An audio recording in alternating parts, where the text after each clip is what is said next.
Macherla MLA Pinnelli Ramakrishna Reddy కేసులో DGP పోలీసుల కుట్ర బయటపడింది. పిన్నెల్లిపై కేసుల నమోదు విషయంలో రికార్డులు తారుమారు చేసినట్టుగా తెలుస్తోంది. కౌంటింగ్ సమయంలో పిన్నెల్లి లేకుండా చేయడానికి పోలీసులు కుట్ర పన్నినట్టు తెలుస్తోంది. పిన్నెల్లిపై హత్యాయత్నం సహా 3 కేసులను నమోదు చేశారు పోలీసులు. ఇక కేసులు నమోదు విషయంలో రికార్డులని తారుమారు చేశారు.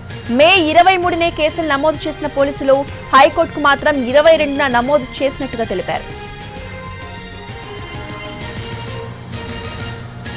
వాదనల సమయంలో పోలీసుల తీరుపై హైకోర్టు విస్మయాన్ని వ్యక్తం చేసింది.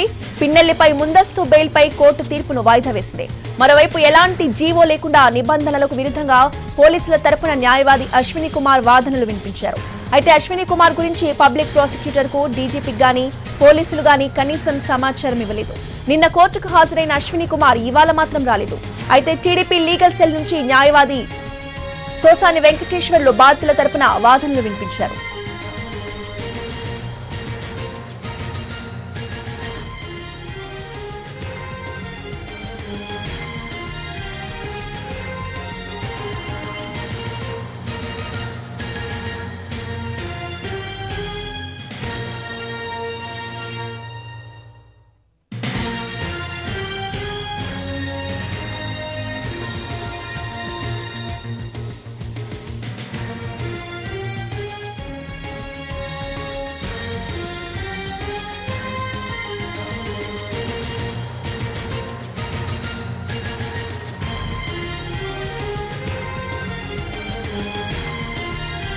మాచర్ల ఎమ్మెల్యే పిన్నెల్లి రామకృష్ణారెడ్డి కేసులో డీజీపీ పోలీసుల కుట్ర బయటపడింది.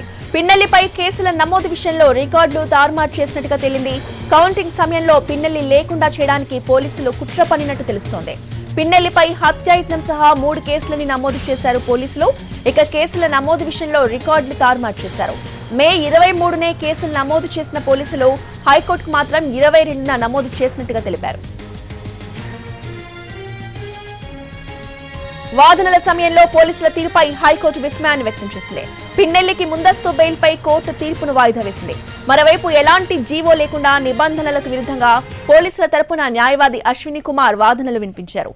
అయితే అశ్విని కుమార్ గురించి పబ్లిక్ ప్రాసిక్యూటర్ కి కానీ డీజీపీకి కానీ పోలీసులకు కానీ కనీస సమాచారం ఇవ్వలేదు. ఇక నిన్న కోర్టుకి హాజరైన అశ్విని కుమార్ ఇవాళ మాత్రం రాలేదు. అయితే టీడీపీ లీగల్ సెల్ నుంచి న్యాయవాది పోసాని వెంకటేశ్వర్లు బాధితుల తరపున వాదనలు వినిపించారు.